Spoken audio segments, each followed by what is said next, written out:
Now, to move on to the first introductions for the day, I would like to welcome to the stage Dr. Marisha McAuliffe. Dr. McAuliffe is the National Director of Student Services at Swinburne, Vietnam. She leads the Student Services team in institution-wide events and engagement and oversees Swinburne Vietnam's student engagement strategy. As a leader, but an academic always at heart, her core focus is the international higher education sector. Marisha has held international education leadership roles in Australasia, South Asia, Britain, and Southeast Asia. Her PhD from Queensland University of Technology intersects the boundaries of architecture and cognitive science. Her research focus is within higher education development, and her prior current career, she was a registered nurse specializing in maxillofacial surgery and craniofacial trauma. Please welcome to the stage Dr. Marisha McAuliffe.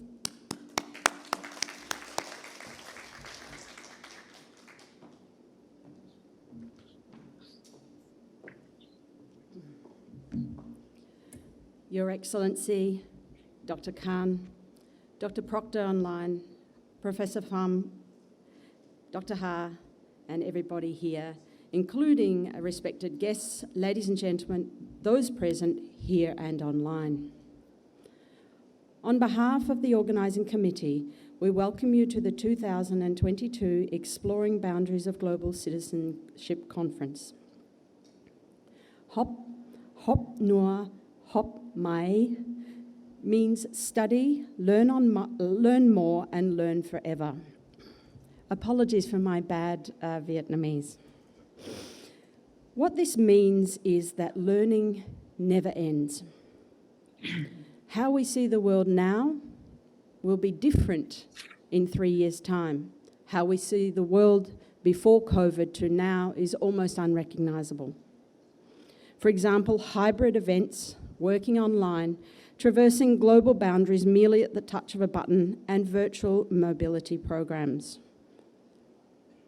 Global citizenship is about researching, learning, not merely through textbooks, learning to be more patient, more tolerant, more resilient, and to understand equality across the world. To truly understand yourself is reflection. The idea of the loop in our conference means that education has never been equal.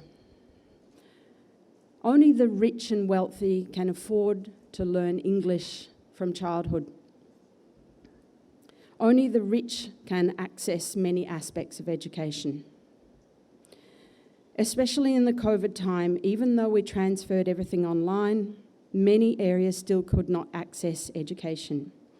How can children in the remote areas of the world ever be equal to those that can learn with a smartphone, with a tablet, and with easily accessible Wi-Fi? Global citizenship is a term for social, political, environmental, and economic actions of globally minded individuals and communities on a worldwide scale. There is the belief that individuals are members of multiple, diverse, local and non-local networks, rather than single actors affecting isolated societies. The concept of global citizenship is embedded in the Sustainable Development Goals through SDG 4, ensuring inclusive and quality education for all and to promote lifelong learning. This includes global citizenship as one of those targets. By 2030, the international community has agreed to ensure that all learners acquire the knowledge and skills needed to promote sustainable development, including global citizenship. Universities have the responsibility to promote global citizenship by teaching their students that they are members of a large global community and can use their skills and education to contribute to that community. While global citizenship might mean many things to many people, the most common global citizenship idea is that people have civic responsibilities to the world as a whole, rather than just their local communities or countries. So, by expanding one's personal horizons through global learning, you are able to affect change in a more meaningful sense on both a small and larger scale. Global citizenship and its education is more than a title. It is a mindset. In the emerging digital world, the international community is getting closer and closer. Borders are very transparent now. Yet, if one chooses not to act, it is easy to stay in a bubble. Ask yourself, what communities am I a part of? Your answers could include your home, school, university, work, or literal neighbourhood. Expanding that into the world community strengthens your global citizenship. In these small communities, you might exchange ideas with a friend or help out a co-worker with a problem. Being a global citizen simply means more than having a willingness to do this with people with different nations and cultural backgrounds. So on that note, I would like to thank everybody here who has been a part of this concept. When I was Pro Vice Chancellor in a university in India, we had 4 hours to transfer the entire organisation, 6,500 students in undergraduate and postgraduate, plus a teaching hospital in 55 degrees. We had 4 hours to transfer overnight all of our learning from being completely 100% face-to-face to 100% online.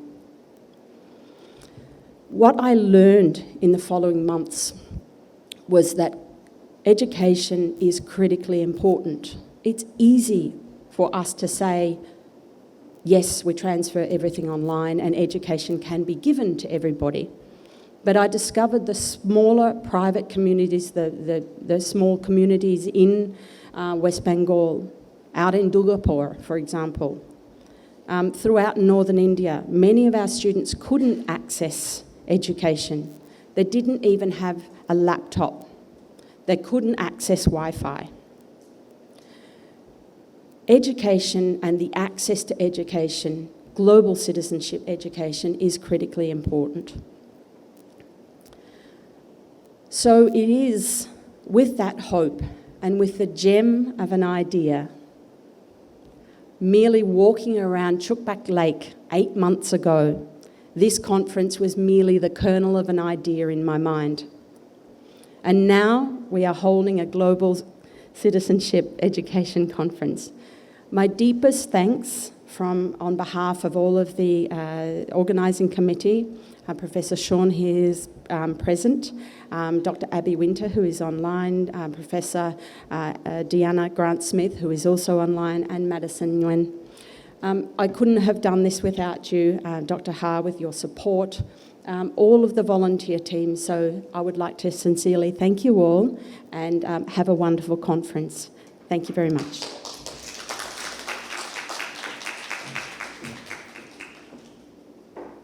Thank you very much, Dr. McAuliffe.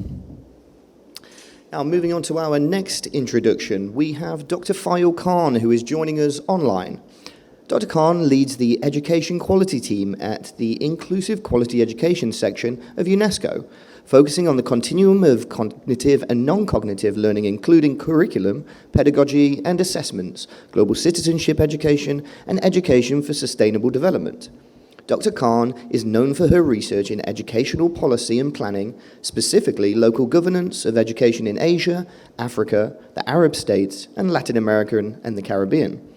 Prior to joining UNESCO, Dr. Khan worked for the World Bank and Beacon House school system in Pakistan. She earned her doctorate in educational administration, planning, and social policy at Harvard University in 2005. Welcome, Dr. Khan. Thank you so much for being with us today.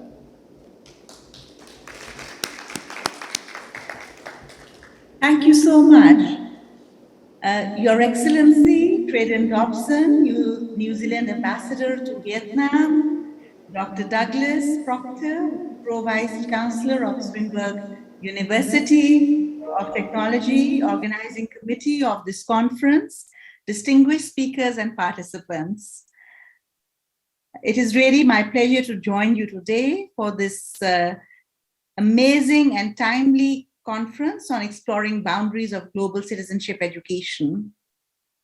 This endeavor, led by Swinburne Swinburne, Vietnam, and other partners is indeed a reflection of your commitment in reaffirming the universal relevance of the 2030 Agenda and SDG 4, particularly SDG 4.7 on global citizenship education and education for sustainable development. Today, on behalf of UNESCO, I'm delighted to share UNESCO perspectives on these issues. So let me begin with the next slide. I'm going to begin by the next slide, please. Next. I'm going to begin with a brief introduction, focusing on the rationale and the context for global citizenship education. Then I will present the current discourse on global citizenship education. And thirdly, present some of the key priorities of UNESCO in this area, followed by an update with some of UNESCO's innovative practices on global citizenship education. And finally, I will conclude with some recommendations for the way forward to enhance global citizenship education in Vietnam, but also in the Asia-Pacific region. Next, please. As Dr. Marisha mentioned just now, why do we need to have global citizenship education? And I would also add peace education. In our globalized world with shared global challenges such as climate change, deepening inequalities, human rights abuses, and increases in discrimination and intolerance, developing education systems that are fit for purpose, relevant, and adapted to face these challenges is essential. As part of the Sustainable Development Goal, Target 4.7, global citizenship education really plays an integral role in enabling all learners to be equipped with relevant competencies for this rapidly changing landscape and enables learners and youth to build more peaceful, inclusive, and sustainable societies. Here we are really looking for, societal transformations and empowering our youth and learners to lead the process. So what are the knowledge, skills, values, and attitudes such as critical thinking, empathy, respect, and appreciation of diversity that learners need to lead productive lives, make informed decisions, and assume active roles locally and globally in facing and resolving global challenges. So this is really going to be at the heart of our work, and this includes peace, human rights education, as well as intercultural education and education for international understanding. So next, please. Let us look at the current discourse on global citizenship education.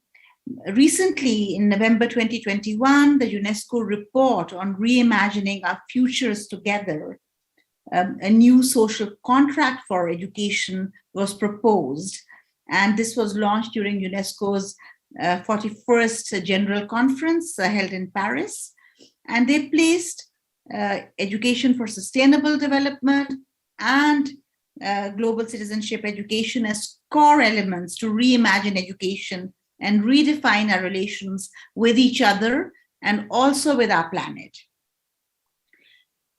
In addition to this, we have the 1974 recommendation concerning education for international understanding, cooperation and peace, and education relating to human rights and fundamental freedoms, which really focuses on international solidarity. And in response to the new developments and challenges that have emerged, there is a call for the revision of this recommendation. This constitutes a unique opportunity to revive and update the global consensus around the role of education in all its forms to prepare learners of all ages and future generations to face future shocks, to become more resilient, and to shape more just, sustainable, healthy, and peaceful societies.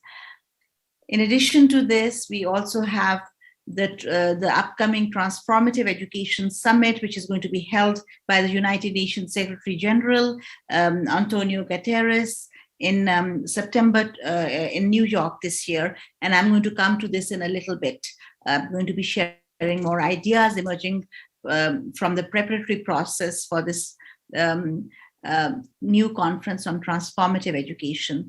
But as we are looking for transformations in education, what then are our key priorities in global citizenship education? Next, please. So one of the, recently UNESCO conducted a survey, and one of the key findings from the survey was that while countries do refer to global citizenship education, policies prioritize global citizenship education, often issues of global citizenship education are not mainstreamed as part of the education strategy, the curricula, pedagogy, and assessments. So this is a key priority, to mainstream GCED, to raise awareness for more political will and leadership, so that we can have education policies, curriculum, pedagogy, and assessments that really focus on global citizenship education and bring in the lens of GCED. Capacity development is a high priority. We need to really strengthen the capacities of our teachers, but also education leaders to really have, teachers also need competencies and need to be aware of pedagogies that are conducive to GCED learning objectives. And we need teaching and learning materials. We need to review existing guidelines to make that to enable education materials to be more responsive to issues of global citizenship education. We want to share good practices, and we want extracurricular activities that will enable learners to really take on projects and activities that will hone their skills and also bring about behavioral change. Research, we need to be informed by emerging evidence, and here universities such as yours has a very important role to play. We need to look at local issues, local contextualization, and ensure that our learning addresses issues of global citizenship education. And finally, advocacy, to raise awareness around these issues amongst, of course, government officials, policymakers, but also the general public and youth networks and civil society organizations. So if we go to the next slide, I'll be very happy to share with you some innovative practices that UNESCO has been conducting to promote global citizenship education and peace education. Let me begin by introducing very briefly the program Together for Peace. It's a UNESCO Bangkok initiative towards sustaining positive peace in Asia-Pacific communities. And it's, despite rapid economic growth, social development, and technological advances, there are significant ongoing challenges, especially in terms of governance, quality of life, and persistent inequalities. So Together for Peace introduces the concept of positive peace as a transnational development characterized not only by the absence of conflict in the region, but the flourishing of justice, equity, and equality for all in our societies. And the initiative seeks to catalyze in the minds of the public, especially students and teachers, to become agents for positive peace, a lasting peace that addresses social and economic disparities, and in turn, the conflicts and violence associated with exploitation and inequality. So it's a multifaceted approach to educational, pedagogical, and community-based programs through a series of priority actions that are applied throughout the Asia-Pacific in keeping with the 2030 agenda. And some of the key principal action areas are inclusiveness, intersectorality, partnerships, and informed evidence-based decision-making. If you go to the next slide, I want to just very briefly mention that within the framework of the Together for Peace program, recently there was a silent manga project, and this was an exhibition that the Together for Peace program put together the silent manga exhibition, which is it compiled different manga stories that were told entirely through illustration without the use of dialogue, and therefore they can be enjoyed by anyone regardless of their background. And this was held in several of our member states, and giving out messages for learners as well as teachers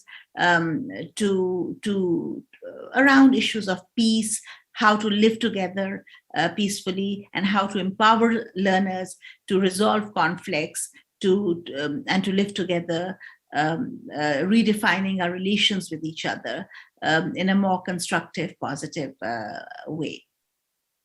If you go to the next slide, please.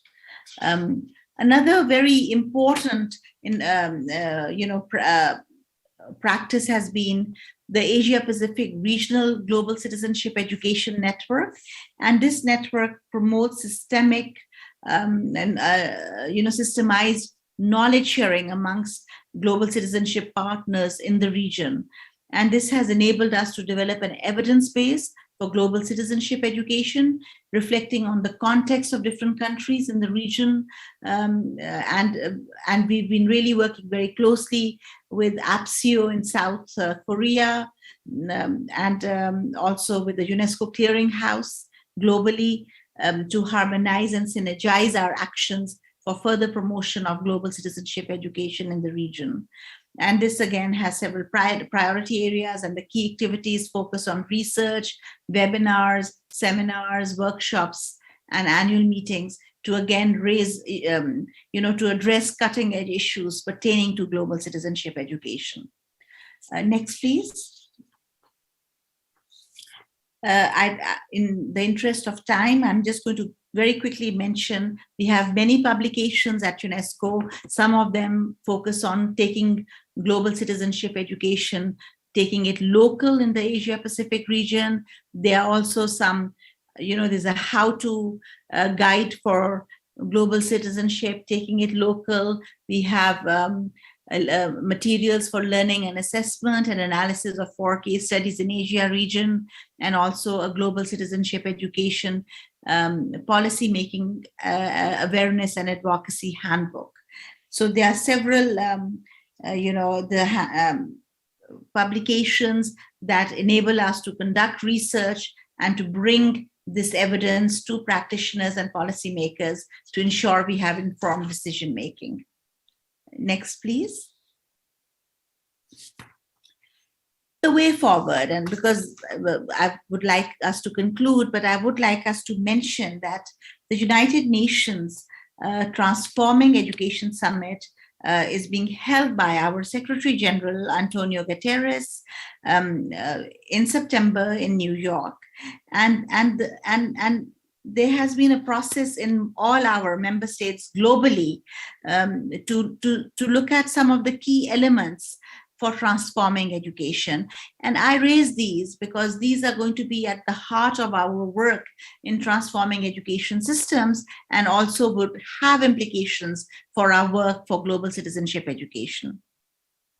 So as a way forward, let us look at these 5 elements that place a spotlight on a small number of areas that require greater attention and action, and these would hopefully also enable us to accelerate progress in global citizenship education. So without going into a lot of detail, firstly, we want to focus on inclusive, equitable, safe, happy, and healthy schools. Secondly, learning and skills for life, work, and sustainable development. We want to look at teachers, teaching, and the teaching profession. We want to look at digital learning and transformation. And finally, the financing of education. We want to have adequate and sustainable financing at member states to ensure equity and efficiency of spending on education. And this, of course, would have implications for the budgetary information, but there are budgetary implications for our spending for programs that would enhance global citizenship education as well. So let's look at the last slide as we wrap up. So to conclude my presentation today, I would like to highlight 5 key priority areas as we reimagine global citizenship education for our future. At the heart of all our work, of course, is policy, and we want to integrate peace education, global citizenship education, education for sustainable development, and culture into national education policy, strategy, and core curriculum. And this is going to be important for us as we move towards creating more peaceful and sustainable societies in Vietnam and in Asia and the Pacific region. Research is integral, secondly, and we want to develop a research and evidence base that informs our decisions as we enhance global citizenship education in the region. So we want to, through research, identify good practices, areas that we need to improve on further, and we want to conduct research and gather information to establish an evidence-based information system that helps policymakers, practitioners, teachers, researchers to really, put the spotlight on key priority areas that are evidence-based. In terms of strengthening capacity, we want to provide capacity building opportunities, training opportunities for education leaders, but also teachers and guidance to empower learners with the knowledge, skills, and dispositions to become responsible global citizens, to embrace cultural diversity and ensure sustainability. And we also need teaching. This needs to be supplemented with teaching and learning materials. We want to develop standard setting, monitoring and knowledge production, and we want to develop global citizenship education, teaching and learning materials, including handbooks for students and parents, larger community, and for example, a compendium of current and emerging promising solutions to help us reimagine global citizenship education as we recover from COVID, as we build stronger, more resilient education systems moving forward. And finally, advocacy. We need to mobilize resources, but also raise awareness. And today's international conference is an excellent example where you've convened stakeholders in education, and you're holding these panel discussions and dialogue, including youth voices, to raise awareness and seek cooperation for, how we can further strengthen global citizenship education. So I want to thank you all for the opportunity to be here with you today. I thank you for your kind attention, and I really welcome your involvement, in bringing UNESCO on board, and we hope you will also join us in some of our future activities that are coming up. I wish you a stimulating and productive discussion today, and look forward to listening to some of the upcoming presentations. So thank you very much.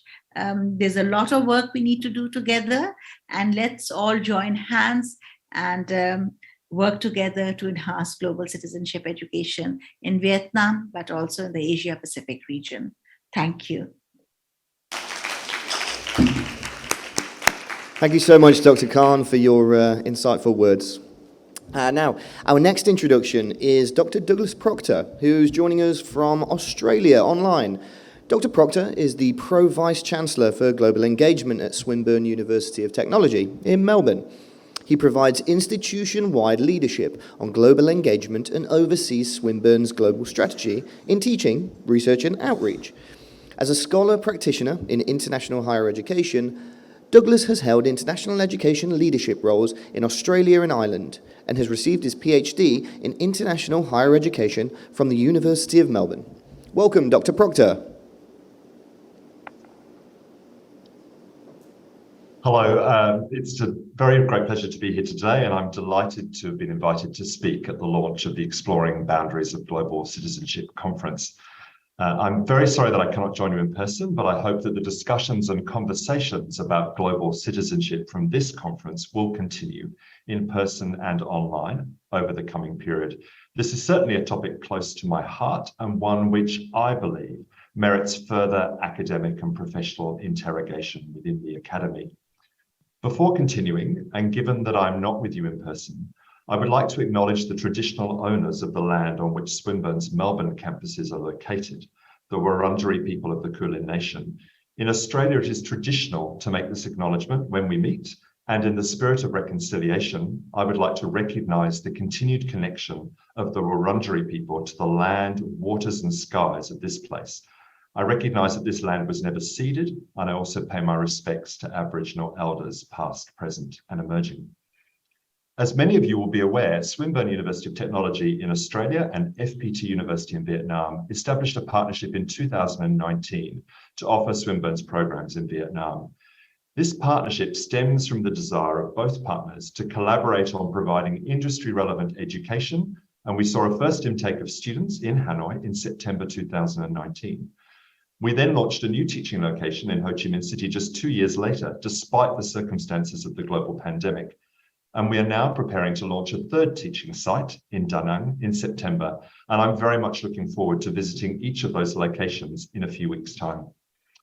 I'm certainly delighted to see the contribution which the Swinburne FPT University partnership is making to intellectual inquiry and research by way of this conference. And I would like to thank the organising committee, led by Dr. Marisha McAuliffe, for its energy and enthusiasm in pulling together a compelling programme of speakers and topics. Swinburne's strategic plan, entitled Horizon 2025, commits the university to becoming the prototype of global best practice in all areas of our activity. This is one of 4 moonshots or aspirations which are framed in our strategy, and it is the one that I work on most closely in my role. So what does best practice look like in relation to global citizenship? And what role can and should universities play in supporting the development of global citizens? To answer these questions, let us first consider what global citizenship is and why it is increasingly seen as controversial in some corners. As former Prime Minister of the United Kingdom, Theresa May, famously said, "If you believe you are a citizen of the world, you are a citizen of nowhere." Although this is not a view that I subscribe to, nor many of the people at this conference, I'm sure, it is a view that has gained traction in recent years, and it will be important for us to understand why. As we've heard from our previous speaker, global citizenship is certainly not a new concept. And Madeleine Green, former Vice President for International Initiatives at the American Council on Education and now Senior Fellow at the International Association of Universities, Madeleine usefully summarises the academic literature to frame 5 key features of global citizenship. Firstly, global citizenship is a choice and a way of thinking, a voluntary association with a concept which brings together the global and the local, potentially informed by formative life experiences. Secondly, global citizenship is self-awareness and awareness of others, an understanding of the universalities of human experience and increased identification with fellow human beings in other contexts, including a sense of responsibility towards them. Thirdly, global citizenship relates to cultural empathy. As such, it ties in with our understandings of intercultural competence, where we are able to engage with concepts from multiple perspectives. Fourthly, global citizenship is the cultivation of principled decision-making, an awareness of the interdependence of individuals and systems. And finally, global citizenship is participation in the social and political life of one's community. Global citizens feel a connection to their communities, however they define them, and translate that sense of connection into participation. I imagine that for many people in the audience, these various different dimensions of global citizenship ring true. Certainly they do for me. Born in England, I studied French at school and then took a gap year to travel the world before continuing my French studies at York University in the north of England. As part of those studies, I spent a year on exchange in France. I then moved to France to live and work for 5 years, as well as undertake further studies in French that time. And I met an Australian when living in France who subsequently became my wife. So I moved to Melbourne in Australia in 1999 and have now lived outside the country of my birth for close to half my life. I proudly hold 2 passports, and thanks to that background, to my work and to my adopted city, I live a very globally focused life at the heart of a multicultural community. Although I might not have known exactly what the words global citizenship meant when I was younger, I certainly self-identify as a global citizen today. So why is this important? What purpose does global citizenship serve in today's world? In many ways, the answer to these questions relates to the fundamental interconnectedness of people in the modern world. Pre-COVID, not only had international travel become more affordable and accessible, but the advent of the internet and social media, both of which were invented in my lifetime, have removed the barriers that once existed between people and different ways of thinking and doing. When I tell my children about the multi-volume encyclopedia that my parents saved up to buy when I was young, they look at me like a relic from a bygone era. When I tell them that I had no immediate access to any foreign language media as a child, they stare in disbelief as they download the latest Korean or European drama from Netflix to stream on their mobile phones. This is the extent to which the connectedness of our world has been embedded in modern understandings of what is normal. And despite the many criticisms of globalization from an economic perspective, and those that foresee the end of globalization due to the COVID-19 pandemic, the interconnectedness of our world is not going away anytime soon. Indeed, an advanced understanding of the world and global affairs now appears to be a crucial skill in today's workforce, a 21st century skill that previously was not given the same importance. And it is in this context that universities have engaged with global citizenship, both in their own actions as corporate entities, but also in their curriculum and in the work that they do to prepare students for the world of work. As such, here at Swinburne, Global Outlook is one of 6 principles outlined in the university's education strategy, whereby students are provided with opportunities to develop global awareness, to learn with people from diverse backgrounds, and to prepare for a global world of work. We do this in an embedded way through our curriculum, but also through the opportunities that we provide for students to undertake an international study or work experience, both in person and virtually. And why do we do this? We do it because we believe it's important for the development of well-rounded graduates, and because we want our graduates to find relevant employment after they graduate. I mentioned Swinburne's 4 moonshots earlier, and 2 of these moonshots relate directly to our students and their employability. Moonshot 1 in our strategy states that every Swinburne learner gets a work experience. And the second moonshot states that every Swinburne graduate gets a job, whether as a job taker or as a job creator. Universities are traditionally places where the pursuit of knowledge is conducted across national borders. So it's not surprising to see global citizenship closely framed within university strategies. Not only does it align with the core values of the academy, but also of the people who work within it. In today's world, however, criticisms abound. In many ways, COVID-19 has forced us to live locally and to re-engage with our local communities. This in itself is causing some to question the continued value of global engagement, particularly when global supply chains affected by the pandemic are seeing a relocalization of supplies. What's more, decisions by electorates in various parts of the world appear to reinforce a rejection of globalization and interconnectedness in favor of local and national concerns. Overt patriotism has been back on the agenda in the USA and in the UK, for example, with some fearing that national identity and culture is being lost in a more multicultural and globally engaged world. It was in the context of the United Kingdom's decision to leave the European Union, the infamous Brexit, that Theresa May spoke of being a citizen of nowhere, despite the fact that so many people in her country have dual or multiple heritages, just as I do.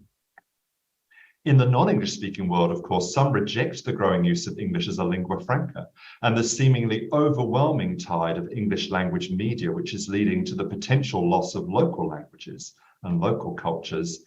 And added to these concerns are growing anxieties about climate change and the implications of air travel on global heating. While the increased availability of air travel pre-COVID had supported opportunities for global engagement in person, should we now return to this, given what we know about carbon emissions and air travel? All of these are valid concerns, naturally, but my argument has always been that the university plays an important role in shaping society as we want it to be. This is the very essence of what it means to be a community of scholars. In that context, it is crucial that global citizenship remain at the core of what we believe and what we seek to impart to our students. Perhaps there's never been a more important time for this to be our mission. In that context, this conference is extremely timely, and I hope that the conversations today and tomorrow are rich and informative. Thank you again for inviting me to speak, and I wish all of the speakers at the conference the very best with their presentations. Similarly, I would like to reiterate my thanks to the organising committee for the enormous effort which has gone into arranging this conference. Thank you.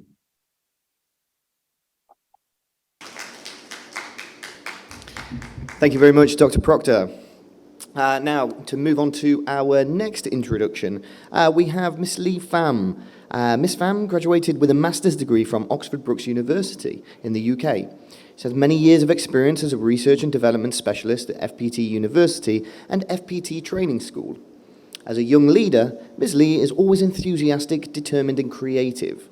She's been very successful in building the foundation for a potential new educational product and perfecting the product chain of FPT education at the elementary, but also junior high levels. Not only was she successful in obtaining and establishing license, building facilities, directing staff, managing and operating, she also made a mark in building a modern and different learning program, distinctive and bold to FPT. Please welcome to the stage. Thank you.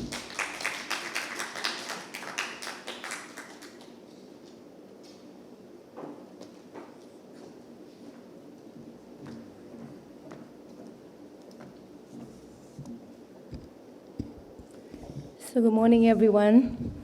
My name is Lee Pham, CEO of the FPT Primary and Secondary School in Hanoi. I'm very pleased to represent the female leaders of FPT education to speak in this international education conference today. Let's talk a little bit about FPT education. We were established in 1999. And the mission is to provide learners with the global competitiveness, contributing to the expansion of the country's intellectual frontiers. FPT education has from primary school, secondary school, high school to university. And it has now 100,000 students. The university has been rated 5-star by QS in 4 fields: jobs, education, social responsibility, and facilities. And my topic is about what is current practice in education for transferable skill, and should we pay more attention to it? In the era of the fourth industrial revolution, with the rapid development of science and technology, future generation of citizens will have to equip themselves with new capability to succeed in global competitive environment. By 2025, human will account only 48%, and machine and algorithm will account for 52%. So education that focuses solely on impacting knowledge is no longer appropriate. Instead, useful skill for future, which are very human factors such as creativity skill, problem-solving skill, critical thinking skill, and digital competence. A digital competence is the tool that drive transferable skill. The impact of COVID-19 has shown that the world is changing so much. So it is necessary to reimagine education, to change education, and need to take into account to combination with digital competencies and transferable skills. So how can be the best way to embed the transferable skill at school? And what we've been doing in FET school and also FET University, that they are designed integratedly into practical activities, student-centric experience series. For example, identify the skill needed and mapping them relevant to medical training. The secondly is priority skill training and tailor training to the need of student, combined with the degree of the student choice, and provide opportunity to develop appropriate stages and authentically align skill to relevant workplace activities and methods. And also integrate training into curriculum and link to evidence throughout. So once again, the core of value modern transferable skill is to create a constructive workforce that is ready to adapt any changes, and they must be embedded into school program. And I hope you will have a fruitful and constructive conference. Thank you very much. Thank you.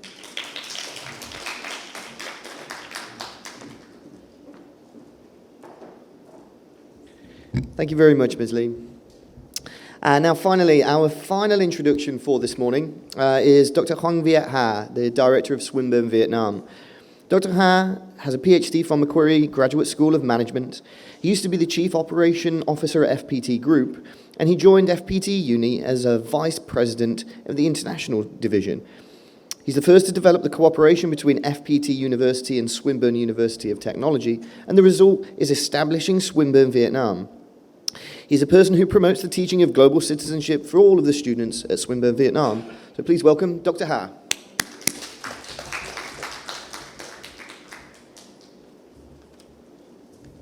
So thank you all of you. I'm very proud because I'm the hosting organization for this very important conference. And thank you all of you for coming. And I first express my special welcome to Miss Her Excellency, the Trident Dawson, Ambassador of New Zealand, for honoring with us, and gonna have a very keynote speaking today. Yes, and today I would like to talk more about the global citizenship education in developing country, right? And Vietnam is one of that developing country, and it's very important for the global citizen education in developing country like Vietnam, because without that, good education gotta have a value in globalization of the world, right? And at Swinburne, we are very much focused on try to teach students have a global thinking, global way of thinking. So what that means by that? Global way of thinking, global way of study, global way of working, global way of living, right? So try to take a global mindset for the student, right? And I can tell this story from my own experience when I work in FPT as well, right? We go to global about 20 years ago, and the first 15 years is all the value story, right? We go to American value, go to India value, and go to European value. Why we have that value? Because we are lacking of global citizen skill, right? Because our human resource, for example, we cannot speak English properly. For example, we don't have a cognitive way of thinking when we're dealing with customer, with a partnership. So all that comes with value, right? And so it's the reason why at Swinburne, even in FPT University, we are now very much focused and among the first university of Vietnam, and maybe in the world, to provide global citizen education is a compulsory part in our education pathway, right? So what we teach in global citizen, we firstly, English, right? English is very important. We cannot become global citizen without very poor English, right? Poor communication with everywhere, right? And not only about English, in communication, we improve the way of communication, right? For example, can speak properly, or we can do the academic research in English, for example, right, is the first thing. And the second thing, we focus on 8 global citizen skills. We have 8 global citizen skills in the program. For example, we teach communication, we teach teamwork, we teach critical thinking and creative thinking, we teach the leadership, self-leadership capability. And it's become very holistic way of teaching when the student do a particular project relating to that. Yeah. And also, we for example, yesterday, right, we can see a debate competition that we provide to high school, right? It's a very big debate competition that happened in Hanoi, Da Nang, and Ho Chi Minh City, right? And with debate, for example, we hope that with debates, the student can have more like a critical thinking or creative thinking, right? And it is a way we're spreading our value of teaching global citizen skill to the younger generation, right? So why the issue of global citizenship is also discussed in a university level? Because in Vietnam, the education in the primary school is very much focused on theory, very much focused on information and remembering. So there's a lot of cognitive thinking. It's not widely developed as this, and also English as well, right? So it's the reason why at high school, at university, we improve this knowledge of students, and when the student graduates from university, they are more confident, working globally, thinking more globally, right? So it is a purpose of doing that. And I think that this conference is very important because you can sharing some of the experience, right? In Vietnam, we have one word is that when you travel, the road become more clear, right? Only when you travel, right? So when you're starting to do something, teaching about this, student about this, you're gonna find the experience. You're gonna have a demand to learning more. And it is the reason why the road gonna become clear and more clear, right? So the global citizen is a very like a not very clear concept, right? And we try to make it clear and make it into the curriculum and the teaching at the Swinburne and also in FPT. And thank you, Marisa, very much for your connecting people around the world for this conference. And it's awesome, right? And we can share some practice, right? And the more you go, the road gonna become clear. Thank you so much for this conference. Thank you.